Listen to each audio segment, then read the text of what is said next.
Bridge, হুম। ভালুঘাট bridge পার হয়ে আসতেছি বেগুনটোনা, ওই জায়গায় আমার একটা ছেলে ডাক দিছে। হুম ডাক দিয়ে বলতেছে যে তোর বাসা কই। হুম পরে আমি বলছি যে বাইশতলা বিল্ডিং এর ওই জায়গায়। হুম পরে ওই জায়গায় আয়, একটা কাহিনী শুনে যা। পরে যাওয়ার পর আমি যাই নাই, বলছি না আমি ওই জায়গায় যাবো না। হুম মাদার চোর তোরা কিন্তু মারমু চল। পরে আমি বলছি যে না আমি ওই জায়গায় যাবো কেলে। পরে বলছি দাঁড়া আমার বড় ভাইয়ের ফোন দিতেছে, আসতেছে।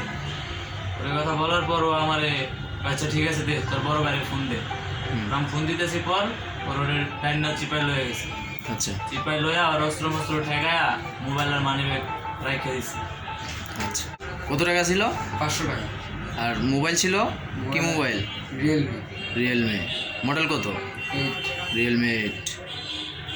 আচ্ছা ওদের দেখলে তো চিনতে পারবা নাকি? হ্যাঁ দেখলে চিনতে, ফেস দেখলে চিনতে পারবো। বাসা কই? বাসা একসাথে ডবল ওকে। ধবলক। তোমার? ডবল ধবলক। অল্প ভাষা আসামি ভাষা কোন জায়গায় দর্শক আসলে বেগুন তো এই যে বেগুন টিলা কামাল মজুমদার ব্রিজের পার বেগুন হুম বেগুন টিলা চাকু ছিল ওষুধ।